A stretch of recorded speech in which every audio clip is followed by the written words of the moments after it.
कहानी को पूरा समझने के लिए कहानी के पिछले सभी भागों को ज़रूर देखें। उसका लिंक मैं आपको डिस्क्रिप्शन बॉक्स में दे दूंगी और साथ में कमेंट बॉक्स में पिन भी कर दूंगी, तो आप वहां से भी जाकर देख सकते हैं। अंगद को सोच में डूबे देख झनक बोली, मुझसे ज़्यादा तो आप डरे हुए लग रहे हैं, ऐसी क्या बात है बताइए। दोनों चलते चलते रुक गए। सामने बेंच था। अंगद ने उसे वहां बिठाया, फिर खुद बैठ गया और उसके हाथ अपने हाथों में लेकर बोला, झनक, तुम्हें ये तो पता है कि सौरी की कोई गर्लफ्रेंड है जिसे उसने तुम्हारी किडनी लगाई है। जनक बोली, हाँ मैं जानती हूँ, कोई रश्मि है। अंगद बोला, नहीं कोई रश्मि नहीं है, वो तुम्हारी बेस्ट फ्रेंड प्रिया है। उसके इतना कहते ही अंगद ने महसूस किया कि झनक का शरीर कांप गया। उसने उसके हाथों को और कसकर पकड़ लिया। झनक बोली, नहीं ये नहीं हो सकता, आपको गलत लगा होगा, वो प्रिया नहीं होगी, वो हो ही नहीं सकती, वो तो मेरा सब कुछ है। उसके सहारे ही तो मैं यहाँ तक आई और उसी के सहारे मैं बाकी की ज़िंदगी बिताने वाली हूँ। वो ऐसी नहीं है, आपको गलतफहमी हुई होगी, वो पागलों की तरह बोले जा रही थी। अंगद ने उसे कंधों से पकड़ा और बोला, झनक मेरी तरफ देखो, तुमने कहा था कि तुम पर असर नहीं होगा।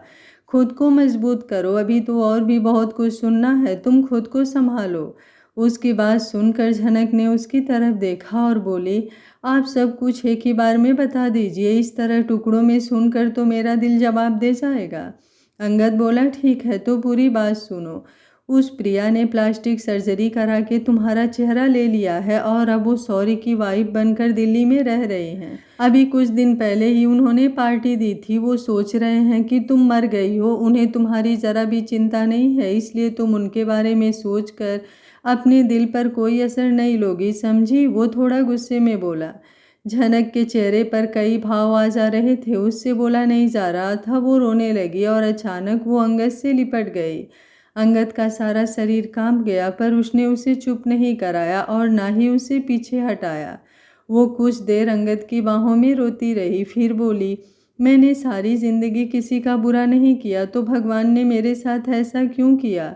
10 सालों तक बस एक से प्यार किया, वो धोखेबाज निकला। इतने सालों एक से दोस्ती की, वो भी धोखेबाज निकली। दोनों ने मिलकर मेरी ज़िंदगी बर्बाद कर दी। मैं किसके सहारे जीऊँ, क्यों जीऊँ, मेरा कुछ नहीं रहा, सब खत्म हो गया। वो जोर जोर से रोने लगी। अंगद बोला, रोने से क्या होगा, चुप हो जाओ, देखो पट्टी गीली हो रही है, इस तरह खुद को तकलीफ ना दो। तुम्हें उनसे बदला लेने के लिए जीना होगा। जिन लोगों ने तुम्हारी ज़िंदगी बर्बाद की है वो खुश कैसे रह सकते हैं। बर्बाद कर दो उन्हें भी, उन्हें बर्बाद करने के लिए जियो, मैं हूँ तुम्हारे साथ। उसने उसे हिम्मत दी। तब झनक में हौसला आया। वो बोली, हाँ मैं उन दोनों को बर्बाद कर दूंगी, अपनी हर एक चीज़ वापस लूँगी। जितना दर्द उन्होंने मुझे दिया है मैं उससे कहीं ज़्यादा दर्द उन्हें दूंगी। उसने अपने आंसू पोंछते हुए कहा। अंगद बोला, गुड, ऐसा ही नज़रिया रखना, हम उन्हें छोड़ेंगे नहीं। मैंने इस पर काम भी शुरू कर चुका हूँ। उस प्रिया और सौरी को एक दूसरे से प्यार नहीं है, उन्हें प्यार तो पैसों से है। तुमने प्रिया को अपनी हर बात बताई होगी। यही सोचकर मैं उनकी पार्टी में गया और मैंने प्रिया बनी झनक को पूछा कि तुम तो मुझसे शादी करना चाहती थी, अब नहीं करनी। तो वो उस वक्त नहीं बोली, पर मुझे अपना नंबर दे गई है। मैंने सोचा है कि उसे सौरी से अलग कर दूंगा, फिर उन्हें तोड़ना आसान होगा। झनक उसे देखती रह गई। फिर वो अंगद को पकड़कर बोली, नहीं आप उसके पास मत जाइएगा, वो आपको भी मुझसे दूर कर दोगी। वो बच्चों की तरह बोली। अंगद ने उसे हिलाते हुए कहा, तुम फिर वही सोचने लगी। मुझे बस में करने की हिम्मत नहीं है किसी में, तुम बस अगले कदम के बारे में सोचो, उसने उससे कहा। तब झनक ने खुद को संभाला। मंडे को वो उसके साथ हॉस्पिटल गया। डॉक्टर ने उसे चेक किया और उसके चेहरे से आखिरी पट्टी हटाई और बोले, अब ये पूरी तरह ठीक है, देखिए अब कोई दाग नहीं है। अंगद ने उसकी तरफ देखा और देखता ही रह गया। वो सच में और सुंदर हो गई थी। अंगद बोला, अब इसे चेक कराने की ज़रूरत तो नहीं पड़ेगी। डॉक्टर बोले, नहीं, मैंने महीने की दवा लिख दी है, यही लगानी है। बाकी कोई दिक्कत हुई तो तुम फ़ोन पर भी पूछ सकते हो। वो लोग वापस घर आ गए। झनक के जाने से आंटी बहुत दुखी थी। उन्होंने फिर से अकेले रहने का डर सताने लगा। वो बोली, बड़ी मुश्किल से अकेले रहना सीखे थे, फिर तुम आ गई तो तुम्हारी आदत हो गई। अब तुम जाने की बात कर रही हो, अब पता नहीं कैसे रह पाऊंगी। अंगद बोला, आंटी ऐसा क्यों सोचते हो आप? आपका दिल करे तो आप दिल्ली आ जाना, नहीं तो हमें फ़ोन कर देना, हम आ जाएंगे। बाकी वहाँ जाकर झनक को नया फ़ोन लेकर उसका नंबर आपको भेज दूँगा, जितना चाहे बात कीजिएगा, उसने आंटी को गले लगाते हुए कहा। झनक भी आंटी के गले लगकर बहुत रोई और बोली, आप दिल्ली आ जाइएगा, मेरा भी दिल आपके बिना नहीं लगेगा। मिस्टर ली बोले, हाँ हम भी वहाँ आ जाएंगे, मेरा कुछ काम बाकी है वो ख़त्म कर लूँ फिर आ जाएंगे, उन्होंने वादा किया। दिल्ली, वो दोनों दिल्ली आ गए। शिवम उन्हें एयरपोर्ट लेने आया था। झनक को देख वो भी हैरान रह गया। वो पहले से बहुत ही सुंदर लग रही थी, अपने छोटे छोटे बालों में वो और भी जच रही थी। वो पहली झनक से बिल्कुल अलग लग रही थी। ये सब अंगद का कमाल था, क्योंकि प्रिया ने झनक की तरह लंबे बाल रख लिए थे और उसी की तरह कपड़े पहनने शुरू कर दिए थे, तो उसने झनक के बाल कटवा दिए और उसका ड्रेसिंग सेंस बिल्कुल चेंज करवा दिया था। वो अंगद के घर आ गए। शिवम ने पहले ही उसके लिए कमरा तैयार कर दिया था। शिवम उन दोनों को कमरे तक ले गया। झनक कमरा देखकर हैरान रह गई। ये उसके अपने कमरे जैसा ही था। वो बोली, थैंक यू शिवम, तुमने इसे इतनी अच्छी तैयार करवाया है कि मेरे पास कुछ कहने के लिए शब्द ही नहीं बचे। शिवम अपने स्टाइल में बोला, वेलकम। एक्चुअली मैं इंटीरियर डिज़ाइनर बनना चाहता था, पर सर मुझे ले आए और मैं इनका असिस्टेंट बनकर रह गया। दूसरे शब्दों में, अगर ये मुझे लेकर ना आए होते तो मैं इंडिया का नंबर 1 इंटीरियर डिज़ाइनर होता। झनक को उससे हमदर्दी होने लगी थी। तभी अंगद बोला, इसकी बातों में ना आना, ये बहुत बड़ा फेंकू है, तुम आराम करो, हम चलते हैं, कहकर वो वहाँ से आ गए। वो कमरे में घूम घूम कर देख रही थी। कमरे के बाहर बड़ी सी बालकनी थी। वो वहाँ गई। उसने फूलों को देखा, कुछ लगे हुए थे, कुछ झड़ गए थे, कुछ नए आ रहे थे। तभी अंगद उसके कमरे में आया। उसे ना पाकर एक बार के लिए तो घबरा गया, फिर उसे वो बालकनी में खड़ी दिखी। वो उसके पास आ गया। अंगद बोला, मैं कहने आया था कि अगर दिल करे तो नीचे लिविंग रूम में आ जाना, हम वहीं हैं। झनक बोली, नहीं, मैं कुछ देर यूं ही इस बालकनी में बैठूंगी इन फूलों के साथ। देखो, कुछ फूल झड़ गए हैं और कुछ नए आ गए हैं। सब मौसम के साथ होता है, कोई कुछ नहीं कर सकता। जिस मौसम का वक्त होगा वही होगा। अंगद बोला, ऐसे ही ज़िंदगी है, कुछ लोग झड़ जाते हैं, कुछ खिल जाते हैं, कुछ वक्त से पहले मुरझा जाते हैं और कुछ मुरझाने के बाद अच्छी देख रेख में फिर से खिल जाते हैं। उसने बात बहुत गहरी कही थी। झनक को समझ आ गई थी। वो बोली, जैसे मुझे मुरझाने के बाद एक बार फिर खिलने का मतलब अपनी ज़िंदगी जीने का मौका मिला है, तो मैं क्यों रोती रहूं? मैं भी अब खुश रहूंगी, है ना? अंगद ने उसे मुस्कुराकर देखा और बोला, ठीक है, मैं नीचे जा रहा हूँ, दिल किया तो नीचे आ जाना, कहकर वो चला गया। झनक उसकी स्माइल को याद कर रही थी। सच में उसकी स्माइल इसके अंदर नई जान डाल गई। वो नहा धोकर तैयार होकर नीचे आ गई। नीचे शिवम और अंगद कुछ बात कर रहे थे। उसके आते ही दोनों उसे देखने लगे, लेकिन शिवम ने पहले उसे देखा, फिर अंगद की तरफ देखा कि उसका रिएक्शन क्या है। लेकिन अंगद भी उसी की तरफ देख रहा था, तो उसने चेहरा घुमा लिया। झनक आकर सोफे पर बैठ गई। अंगद बोला, हम सौरी और प्रिया की ही बात कर रहे थे, तुम आज रेस्ट करना चाहती हो तो कल बात कर लेंगे। झनक बोली, नहीं, अभी कर लो, मैं तैयार हूँ, कहकर वो बात सुनने के लिए उसकी तरफ देखने लगी।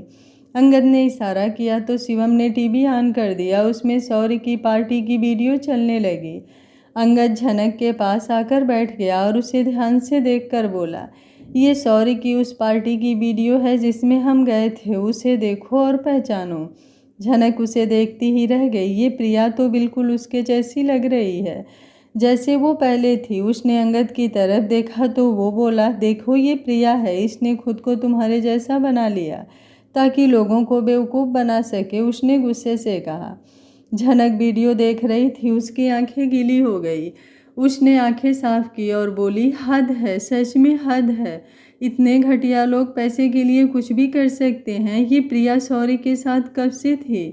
अंगद बोला, शुरू से ही। मैंने इसकी हिस्ट्री चेक की है, ये दोनों शायद स्कूल से ही साथ थे, या ये हो सकता है कि इन्होंने तुमसे दोस्ती ही तुम्हारे पैसे देखकर की होगी। झनक सोचने लगी, फिर बोली, पता नहीं, पर कभी इन दोनों को एक साथ देखा नहीं। अगर मुझे ज़रा भी आइडिया होता तो मैं इनकी बातों में नहीं आती। मैं पागलों की तरह उसे अपने दिल की हर बात बताती थी, अपने सपने के बारे में, शौर्य के बारे में, और उससे हर सलाह करती, जो वो कहती वही मानती। उसे मैंने रश्मि के बारे में बताया था तो शौर्य ने रश्मि को निकाल दिया। तभी इसने सिंगापुर में अपना नाम रश्मि रखा। अब उसकी सब हर बात याद आ रही है, कैसे वो मुझे बहलाती थी, कैसे अपनी बात मनवाती थी। जितना सोचती हूँ उतना ही खुद पे गुस्सा आता है। वो गुस्से से बोले जा रही थी। अंगद बोला, इस गुस्से को कम ना होने देना, इसे इनसे बदला लेने के लिए संभाल कर रखो, फिर जितना निकालना हो निकालना। उसने उसे हौसला दिया। झनक ने ओके में सिर हिलाया। शिवम बोला, आपको किसी से डरने की ज़रूरत नहीं है। डरे हमारे मतलब आपके दुश्मन। इनको ऐसा मजा चखाएंगे कि ये अपना नाम भी भूल जाएंगे। झनक बोली, थैंक यू शिवम, आप बहुत अच्छी स्पीच देते हैं। हर किसी को इतना अच्छा बोलना नहीं आता। शिवम स्टाइल से बोला, स्पीच अच्छी बोलता हूँ क्योंकि लिखता अच्छी हूँ। अगर सर मुझे अपने साथ ना रखते तो मैं ज़रूर एक मशहूर लेखक होता, उसने अपने स्टाइल से कहा। अंगद और झनक दोनों हंस पड़े। अब झनक को भी पता लग गया कि ये कितना बड़ा मियाँ मिट्ठू है। उन्हें हंसता देख शिवम भी हंस दिया। अंगद ने किसी को बुलाया, अमर। तभी एक 30-40 साल का आदमी आया। अंगद बोला, अमर ये झनक है, ये मेरी गेस्ट है, इनका ख्याल रखना। फिर झनक की तरफ देखकर बोला, झनक ये अमर है, हमारी गैर मौजूदगी में तुम्हें कुछ भी चाहिए हुआ तो इसे कह देना। अमर ने उसे नमस्ते कहा। उसने भी सिर हिलाकर उसका जवाब दिया। अगले दिन जब झनक उठी तो घर में शिवम और अंगद दोनों नहीं थे। वो नहा धोकर नीचे आई तो अमर ने बताया, सर काम पर चले गए। वो कह गए हैं कि आपको अच्छे से नाश्ता खिलाने को। नाश्ता तैयार है, चलिए कर लीजिए। झनक को इसका बर्ताव अच्छा लगा। वो मुस्कुराते हुए डाइनिंग टेबल पर बैठ गई। तब उसने देखा कि घर कोई ज़्यादा बड़ा नहीं था। 4 बेडरूम वाला विला था। किचन, लिविंग रूम, टॉयलेट और एक बेडरूम नीचे था। वो फर्स्ट फ्लोर पर एक कमरे में थी। वहीं साइड में एक कमरा और था शायद, पर इसे पता नहीं, इसने देखा ही नहीं। वो अपने ख्यालों में खोई थी कि अमर बोला, मैडम ये यहाँ में काम करने आती हैं। ये बिमला है, रसोई का काम करती है, और ये रेखा है, ये साफ सफाई का काम करती है। सर को घर में ज़्यादा लोग पसंद नहीं, इसलिए सिर्फ 2 ही रखी हैं। झनक उन दोनों से मिली। नाश्ता करके झनक अपने कमरे में आ गई। वो वहाँ पड़ी एक फाइल उठाकर देखने लगी। उसमें शौर्य और प्रिया की सारी डिटेल्स थी। वो पढ़ने लगी। इसमें हर पेज पर ईयर के साथ फोटोज लगी हुई थी, जिसमें सब साफ साफ समझ आ रहा था। उसने पहला पेज खोला।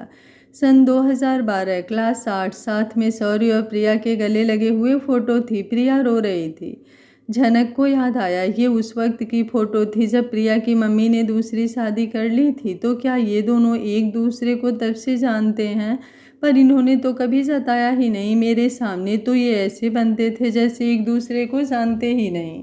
वो पेज पलटती गई। ईयर 2013, 14, 15, 16 से 2024 तक के हर साल की हर पेज पर उन दोनों की तस्वीरें थी। कहीं दोनों एक साथ कुछ खा रहे थे, कहीं वो हाथ में हाथ लिए बातें कर रहे थे, कहीं वो पास होने पर जश्न मना रहे थे। वो फ़ोटो देखती रही और रोती रही। इस दौरान वो उन दोनों पर कितना भरोसा करती थी, कितनी पागल थी वो। फ़ोटोज़ देखकर उसके दिमाग में एक सवाल आया। उसने अंगद को फ़ोन लगाया। फ़ोन उठाते ही अंगद बोला, उठ गई, खाना खा लिया? झनक बोली, रोने की वजह से वो बस इतना ही बोल पाई। फिर गला साफ करके बोली, आपको ये फ़ोटोज़ कहाँ से मिली? अंगद उसकी आवाज़ से ही समझ गया था कि उसने फ़ाइल देख ली होगी, इसलिए वो समझ गया कि वो किन फ़ोटोज़ की बात कर रही है। वो उसका मूड चेंज करने के लिए बोला, वो अपने पास एक बहुत बड़ा जासूस है, जिसे अगर मैं यहाँ ना लेकर आता तो आज वो करमचंद जासूस होता। सब उसी का किया धरा है। उसकी बात सुनकर झनक के सामने शिवन का चेहरा आ गया।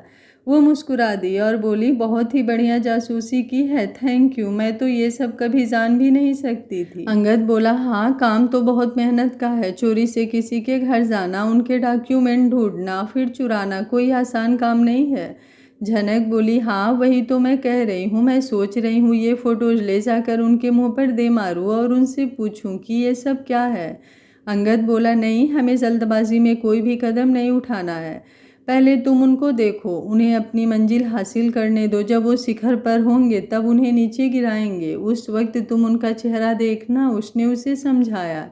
झनक बोली, हाँ यही ठीक रहेगा, पर मैं घर में बोर हो रही हूँ, कुछ समझ नहीं आ रहा क्या करूँ।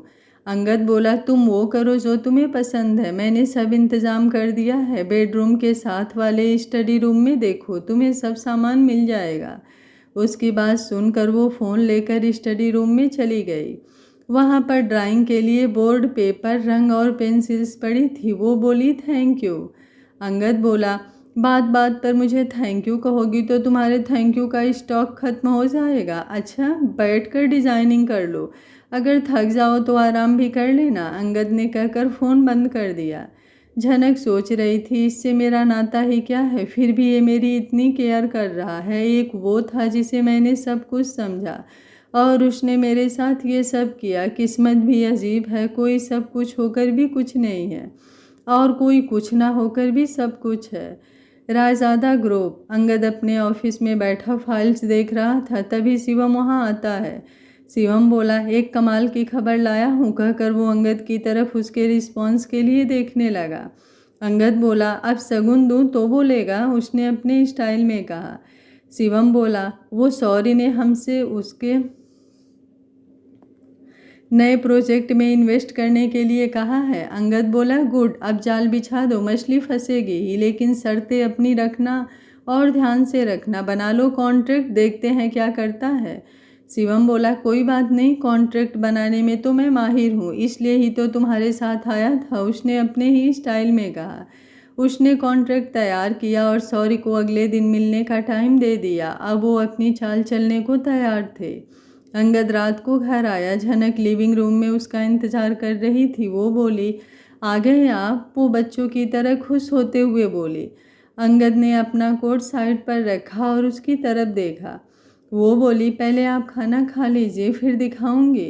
अंगद बोला, लाओ पहले दिखा दो, बाद में खाना खाते हैं। उसे पता था कि ये अपने डिज़ाइन दिखाने के लिए बेताब है। झनक ने उसे अपने डिज़ाइन दिखाए। अंगद ने उसके ब्रांड के कपड़े देखे थे, पर इतना गौर नहीं दिया था। इसे ये नहीं पता था कि ये इतने अच्छे डिज़ाइन बना लेती है। अंगद बोला, गुड, वेरी गुड, तुम तो बहुत अच्छी डिज़ाइनर हो। ये हुई ना बात, कल हम सौर्य के साथ एक कॉन्ट्रैक्ट साइन करने जा रहे हैं, तुम इन डिज़ाइन के साथ चलना। तुम्हें नया नाम क्या दें? झनक को कुछ समझ नहीं आया। वो बोली, मतलब? अंगद बोला, मतलब ये कि हम तुम्हें सौर्य से मिलवाएंगे, पर झनक के तौर पर नहीं, तुम्हें इटली से आए डिज़ाइनर के तौर पर मिलवाएंगे, इसलिए नया कोई और नाम रखेंगे। झनक बोली, सिया कैसा रहेगा? अंगद बोला, अच्छा है, पर ये नाम क्यों? झनक बोली, सिया इंडिया की फेमस फैशन डिज़ाइनर थी, वो SR ब्रांड वाली। अंगद बोला, ओह, वो ग्रेट राहुल की वाइफ, उन्हें कौन नहीं जानता। उनकी पोती अंतरा का हस्बैंड मेरा दोस्त था, उसका नाम भी अंगद था। मैं एक बार उसके साथ उनके घर गया था, सच में वो ग्रेट थे। अंगद बोलता चला गया। झनक बोली, मैं उनके ब्रांड के ही कपड़े पहनती हूँ, आज भी उनके ही डिज़ाइन रिपीट हो रहे हैं। उनका हर डिज़ाइन शानदार था, मैं वैसी ही डिज़ाइन बनना चाहती हूँ, चलो नाम ही रख लेते हैं। अंगद बोला, चलो ये फाइनल हो गया, तुम्हारा नाम सिया है और तुम इटली से फैशन डिज़ाइनिंग पढ़ कर आई हो। झनक बोली, इसके लिए मुझे अपने चेहरे में और बदलाव लाने होंगे ताकि वो पहचान ना पाए। अंगद बोला, हाँ, कल मैं मेकअप आर्टिस्ट को बुला लेंगे। मैं अभी शिवम को फ़ोन करता हूँ। उसने शिवम से फ़ोन मिलाया। हेलो शिवम, एक आइडिया आया है, कल झनक को सौर्य से मिलवाएंगे, पर अलग ही पहचान में। ये सिया होगी, इटली की डिज़ाइनर, इसके लिए कल किसी मेकअप आर्टिस्ट को भेज देना। उसने सारी बात समझाई। शिवम बोला, इटालियन डिज़ाइनर ठीक है और सिया नाम बढ़िया है, लेकिन मेकअप आर्टिस्ट की क्या ज़रूरत है? मैं हूँ तो। अरे यार, मैं इतना अच्छा मेकअप आर्टिस्ट हूँ कि क्या बताऊँ। मैं तो आज बहुत फेमस होता, हीरोइन मुझे फ़ोन करती अगर तुम मुझे ना लाते तो। उसने फिर वही स्टाइल मारा। वो दोनों हंस पड़े, फिर शिवम भी हंस दिया। अगले दिन सुबह ही फ़ोन की आवाज़ ने झनक को जगा दिया। उसने फ़ोन उठाकर नंबर देखा, अंगद का फ़ोन था। उसने फ़ोन उठाया तो अंगद बोला, सॉरी तुम्हें डिस्टर्ब किया। एक्चुअली वो शिवम ने जिस मेकअप आर्टिस्ट से बात की है वो 1 घंटे में यहाँ आने वाली है, तो तुम्हें इसलिए फ़ोन किया कि तुम उसके आने से पहले नीचे आ जाओ। झनक उसकी बात सुनकर बोली, ठीक है, मैं आती हूँ। कहकर उसने फ़ोन रख दिया और वॉशरूम में चली गई। वो कुछ ही देर में नीचे आ गई। अंगद लिविंग रूम में उसका वेट कर रहा था। उसे देखकर वो देखता ही रह गया। वो बिना मेकअप के भी इतनी सुंदर लग रही थी। झनक आकर उसके पास बैठ गई। अंगद बोला, तुम सौर्य को देखकर घबराओगी तो नहीं? उसने उससे पूछा। झनक बोली, नहीं। वो झनक मर गई जो सौर्य के नाम से जीती थी, जिसका दिल उसका नाम सुनकर धड़कता था। अब तो उसका नाम सुनकर दिल करता है उसका गला दबा दूं, मार दूं उसे, उसने गुस्से से कहा। अंगद ने उसका हाथ दबा दिया। तभी मेकअप आर्टिस्ट आ गई। वो झनक को साथ वाले रूम में ले गई। उसने झनक को एकदम से बदल दिया। उसके भूरे बालों को काला कर दिया। उसकी आंखों में नीला लेंस डाल दिया। वो बिल्कुल अलग लग रही थी। कोई उसे देखकर कह नहीं सकता था कि ये वही झनक है। झनक ने खुद को शीशे में देखा तो वो भी खुद को पहचान नहीं सकी। उसे सच में लगा जैसे कोई विदेशी लड़की हो। जब वो कमरे से बाहर आई तो अंगद जा चुका था। वो मेकअप आर्टिस्ट को बाहर छोड़कर आई। जब वो दोबारा अंदर आई तो अमर उसके पास आया और बोला, जी आपको किससे मिलना है? झनक को पता चल गया कि ये उसे पहचान नहीं पाया। वो बोली, मुझे मिस्टर अंगद से मिलना है। वो इंग्लिश में स्टाइल से बोली। अमर बोला, लेकिन सर तो अभी कंपनी को गए। झनक ने उसकी बात सुनी और अपने कमरे की तरफ चल दी। अमर ने उसके आगे आकर बाहें फैलाकर उसका रास्ता रोक लिया और बोला, आप इस तरह अंदर नहीं जा सकती। वो लिविंग रूम है, वहाँ बैठिए। वो भी इंग्लिश में बोला। झनक नकली गुस्सा दिखाते हुए इंग्लिश में बोली, तुम्हारी हिम्मत कैसे हुई मुझे रोकने की? तुम्हें पता भी है मैं कौन हूँ? अमर बोला, आप जो भी हैं आप वहाँ बैठिए, मैं सर को फ़ोन करता हूँ, फिर जैसा वो कहेंगे कर लेंगे। कहकर उसने अंगद को फ़ोन लगाया। अंगद ने फ़ोन उठाकर पूछा, क्या हुआ अमर, सब ठीक तो है? अमर बोला, सर कोई मैडम आई है, वो आपके बारे में पूछ रही थी। मैंने बता दिया कि आप काम पर गए हैं, फिर भी ऊपर जा रही थी। हमने रोक दिया, बहुत गुस्सा हो रही हैं। अंगद बोला, कौन आ सकती है? दिखने में कैसी है? झनक जैसी है। उसे लगा कहीं प्रिया ना आ गई हो। अमर बोला, नहीं मैडम जैसी नहीं है, कोई विदेशी है, इंग्लिश बोल रही हैं। झनक उससे फ़ोन छीनते हुए बोली, मैं खुद बात करती हूँ। फिर वो अंगद से बोली, हेलो अंगद, मैं सिया बोल रही हूँ, इटालियन फैशन डिज़ाइनर। अंगद बोला, तुम? और अमर ने तुम्हें पहचाना नहीं? झनक बोली, नहीं, उसे लग रहा है मैं पता नहीं कौन हूँ। अंगद बोला, मैं कुछ देर में ड्राइवर को भेजता हूँ, तब तक नाश्ता कर लो, फ़ोन अमर के दे दो। झनक ने अमर को फ़ोन पकड़ा दिया। अंगद बोला, अमर मैं इसके लिए ड्राइवर को भेजता हूँ, तब तक इसे नाश्ता करवाओ, नाराज़ नहीं होनी चाहिए। अमर ने ओके कहकर फ़ोन बंद कर दिया। फिर अमर ने बड़े अदब से पूछा, मैडम आप क्या लेंगी? झनक बोली, वही जो रोज़ खाती हूँ अमर भैया। तब अमर ने उसे पहचाना। उसने हैरानी से अपने मुंह को ढक कर दोबारा उसकी तरफ देखा और बोला, ये आप हो मैडम? सच में पहचान में नहीं आ रहे हो, बिल्कुल जी विदेशी लग रहे हो आप बैठिए, मैं खाना लगवाता हूँ। वो हंसता हुआ किचन में चला गया। झनक को लेने ड्राइवर आ गया था। वो नाश्ता करके उसके साथ कंपनी चली गई। वो खिड़की से बाहर अपने जाने पहचाने शहर को देख रही थी। इसकी सारी उम्र यूं गुजरी थी। वो दिल ही दिल में एक शेर बोली, इस शहर के अंदाज अजब देखे हैं यारो, गूंगों से कहा जाता है बहरों को पुकारो। सच में ये ऐसा ही शहर हो गया है। हर कोई एक दूसरे पर पैर रखकर ऊपर बढ़ना चाहता है। बहुतों को मौका दिया ऊपर चढ़ने का, पर अब खुद उन्हीं के नक्शे कदम पर चलकर उन पर पैर रखकर ऊपर जाऊंगी और उन्हें बताऊंगी कि कल उनका था पर आज मेरा होगा और आने वाला कल भी मेरा ही होगा। तुम लोगों ने जो मेरे साथ किया अच्छा नहीं किया। उसने फिर एक शेर कहा। थोड़ी सी रोशनी मांगी थी जिंदगी से, चाहने वालों ने आग ही लगा दी।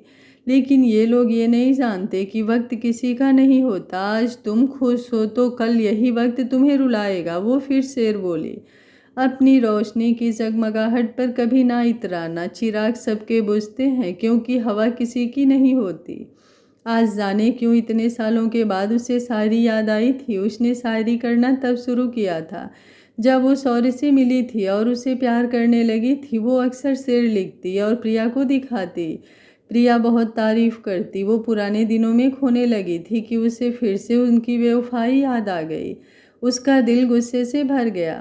कार रुकी तो वो उतरकर अंदर आ गई। रिसेप्शन ने देख लिया था कि ये अंगद की कार में आई है, फिर भी उसने इससे पूछा, आपको किससे मिलना है?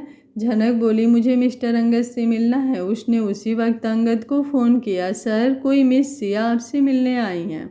अंगद बोला, ओके, तुम उन्हें ऊपर भेज दो। हाँ, वो मिस्टर शौरी वेट कर रहे होंगे, उन्हें भी भेज दो। उसने जानबूझकर शौरी को अब तक बिठा रखा था। शौरी झनक के साथ ही लिफ्ट में आया। झनक को डर था कहीं वो पहचान ना ले, पर उसने पहचाना नहीं। वो लोग एक साथ अंगद के कमरे में दाखिल हुए।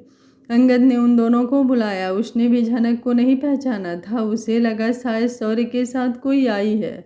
शौरी तो अंगद के सामने बैठ गया, पर झनक उसके बराबर नहीं बैठना चाहती थी। वो अंगद के पास आई और उसकी तरफ हाथ बढ़ाकर बोली, अंगद, लगता है तुमने मुझे पहचाना नहीं। मैं खुद ही अपना परिचय दे देती हूँ। मैं सिया हूँ, इटालियन फैशन डिज़ाइनर। उसने इटालियन एक्सेंट की इंग्लिश में कहा। अंगद ने तब उसकी तरफ देखा और उठकर उसका हाथ पकड़कर कहा, ओह सॉरी, मैंने तुम पर ध्यान ही नहीं दिया। मुझे लगा तुम शौर्य के साथ हो। झनक मुंह बनाकर बोली, शौर्य? कौन शौर्य? मैं किसी शौर्य को नहीं जानती। उसने ऐसे कहा मानो शौर्य कोई यूं ही कोई हो। अंगद बोला, यह है शौर्य, ये बिजनेसमैन है। इसने शौर्य की तरफ हाथ करते हुए कहा, पर झनक उसे इग्नोर करते हुए बोली, इट्स ओके, आप मुझे बैठने को नहीं कहोगे? उसने शौर्य को देखा भी नहीं। शौर्य ने उससे मिलने के लिए हाथ बढ़ाया, पर वो हवा में ही रह गया। अंगद ने झनक के सामने सोफे पर बिठाया। अंगद ने झनक को सामने सोफे पर बिठाया और खुद शौर्य से रुकने को कहकर उसके पास बैठ गया और बोला, तुम बिल्कुल ही अलग लग रही हो। तभी अमर भी धोखा खा गया। मैं खुद तुम्हें पहचान नहीं पाया। अभी देखना इसका कैसे बैंड बजाते हैं। शौर्य बार बार मुड़ मुड़ कर झनक को देख रहा था। तभी शिवम अंदर आ गया और अंगद को किसी लड़की के साथ देखकर हैरान रह गया। वो भी उसे पहचान नहीं पाया। उसे भी लगा कि शौर्य के साथ कोई लड़की आई है। वो बोला, सर, मैं कॉन्ट्रैक्ट ले आया हूँ। उसने झनक की तरफ देखते हुए कहा। अंगद बोला, ठीक है, तुम शौर्य को समझा दो ताकि कल को कोई इशू ना हो। शिवम शौर्य को फाइल देकर बोला, हम आपको 3 करोड़ दे देंगे, लेकिन हमारी एक शर्त है। अगर 1 महीने बाद भी प्रॉफिट ना हुआ तो हम अपने पैसे सूद समेत वापस लेंगे। अगर मंजूर है तो बताओ। उसने फाइल खोलकर उसके आगे रख दी। शौर्य को खुद पर यकीन था कि वो इतना तो कमा ही लेगा, सो वो उनकी शर्त मान गया। उसे इस वक्त पैसों की सख्त ज़रूरत थी। 3 करोड़ से तो वो बिजनेस की सारी दुनिया हिलाने की सोच रहा था। उसने कॉन्ट्रैक्ट पर साइन कर दिए। फिर वो झनक की तरफ मुड़ा और बोला, हमारा भी एक छोटा सा फैशन वर्ड है, आप कभी आइएगा। उसे लगा कि ये अजीब है, तो वो अंगद से बोला, मिस्टर अंगद, आप कभी मैडम को लेकर आइएगा। अंगद इसी मौके का इंतज़ार कर रहा था। वो झनक से बोला, अरे हाँ सिया, तुमने इसके फैशन ब्रांड के बारे में सुना होगा। इसकी वाइफ संभालती है, बहुत इंटेलिजेंट है झनक। तुमने नाम तो सुना ही होगा। उसने जानबूझकर झनक का जिक्र किया। वो बोली, या मैंने ये नाम सुना है, बहुत अच्छी डिज़ाइनर है, पर कुछ समय से उनके डिज़ाइनों में वो बात नहीं रही। अंगद ने शौर्य की तरफ देखकर कहा, ये बात हमने भी नोटिस की है। पिछले महीने आपके डिज़ाइन इतने अच्छे नहीं आए। इम्प्रूव कीजिए, कहीं हमारे पैसे भी ना डुबो देना। शौर्य बोला, नहीं, मैं झनक से कहूँगा कि वो इस तरफ ध्यान दे। आप एक बार ज़रूर आइएगा मिस सिया, हमारी कमी बेसी बता दीजिएगा। वो उससे नज़रें नहीं हटा रहा था। फिर वो वहाँ से चला गया। झनक बोली, वो मुझे बार बार देख रहा था, कहीं उसने मुझे पहचान तो नहीं लिया। शिवम उन दोनों को देखे जा रहा था और लगा कि शौर्य इस लड़की को अंगद के लिए छोड़ गया, जैसे और बिजनेसमैन करते हैं, डील के बदले पैसा या लड़की। सोचकर ही उसे गुस्सा आ गया। अंगद कुछ कहता उससे पहले ही वो उसकी बाह पकड़कर खींचता हुआ उसे साथ वाले रेस्ट रूम में ले गया। अंगद चिल्लाता रहा, क्या हुआ शिवम, हाथ तो छोड़ो। शिवम ने कमरे में आकर हाथ छोड़ा और बोला, क्या है ये सब? तुम औरों जैसे नहीं बन सकते। ये लड़कीबाजी कब से करने लगे? तुम झनक के लिए शौर्य से बदला लेना चाहते हो कि खुद उसके जाल में फंसना चाहते हो? मैं ये नहीं होने दूंगा। उसे अभी यहाँ से भगाता हूँ। समझती क्या है खुद को? कहकर वो झनक की तरफ चल दिया। अंगद उसके पीछे आराम से आया। वो देखना चाहता था कि क्या होता है। वो मज़े लेना चाहता था, इसलिए चुप रहा। शिवम झनक के पास आया और बोला, निकलो यहाँ से। क्या समझती हो कि इस तरह अंगद को फंसा लोगी? मैंने तुम जैसी बहुत लड़कियाँ देखी है, 4 पैसे लेकर किसी के भी साथ सो जाती है। मेरे होते हुए तुम ऐसा नहीं कर सकती। खुद ही यहाँ से चली जाओ, नहीं तो मैं धक्के मारकर निकाल दूंगा। और ये मत समझना कि अंगद तुम्हें बचा लेगा, चल उठ कहकर वो उसकी तरफ बढ़ा। तभी अंगद आ गया और बोला, शिवम उससे दूर रहना, उसे हाथ मत लगाना कहकर उसने शिवम का हाथ पकड़ लिया। शिवम उसे गुस्से से देखने लगा और बोला, अंगद तुम ऐसा कैसे कर सकते हो, तुम तो लड़कियों से दूर रहते थे तो अब क्यों? उसकी बात सुनकर झनक हंस पड़ी। अंगद को भी हंसी आ गई। शिवम हैरान होकर दोनों को देखने लगा। फिर झनक बोली, एक्चुअली ये इंटेलिजेंट तो बहुत है, बस आप इसे अपने साथ ले आए, नहीं तो ये बहुत बड़ा जीनियस होता कहकर वो और जोर से हंस दे।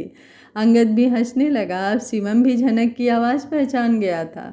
वो झनक को ध्यान से देखने लगा, फिर बोला, तुम झनक हो? सच में? मैं तो तुम्हें पहचान ही नहीं पाया, सॉरी, मैं कुछ गलत बोल गया। उसने अपने पहले शब्दों के लिए माफ़ी मांगी। अब तीनों बैठकर सॉरी की बर्बादी की प्लानिंग करने लगे। झनक इस बार उन दोनों को छोड़ने वाली नहीं थी, वो अपना एक एक हक वापस लेगी। अंगद बोला, देखो प्रिया के डिज़ाइंस लोग पसंद नहीं कर रहे हैं और उसका हर शो लगातार फ्लॉप हो रहा है, इससे कंपनी डूब रही है। सॉरी उसी कंपनी के लिए पैसे ले गया है, हमने पैसा दे दिया और कहा कि अगर 1 महीने में रिजल्ट नहीं मिला तो हम पैसे वापस ले लेंगे। मुझे पता है कि वो फेल ही होंगे। उसकी बात बीच में काटकर शिवम बोला, अगर फेल नहीं हुए तो हम फेल कर देंगे, हम क्या बैठकर उनके पास होने का इंतज़ार करेंगे? झनक तुम देखना, उसको ऐसा सबक सिखाएंगे कि सपने में भी तुम्हारे नाम से डरेगा। वो झनक का हाथ अपने हाथ में लेकर बोला। अंगद को उन दोनों की नज़दीकी से चिढ़ मची। वो शिवम को खींचता हुआ बोला, अब बातें ही करते रहोगे कि उसके लिए कुछ चाय नाश्ता भी लाओगे? वो उसी वक्त चल दिया। अंगद ने झनक को जैसे शिवम के पास से खींचा था, वो अंगद को ध्यान से देखने लगी। वो उसके मन को समझने की कोशिश कर रही थी कि आखिर इसके मन में चल क्या रहा है। आज का पार्ट आप लोगों को कैसा लगा, कमेंट बॉक्स में अपनी राय ज़रूर दीजिएगा। अगर कहानी पसंद आ रही है तो वीडियो को लाइक, शेयर एंड चैनल को सब्सक्राइब कर लीजिएगा। Thank you for watching. मिलते हैं कहानी के अगले भाग में।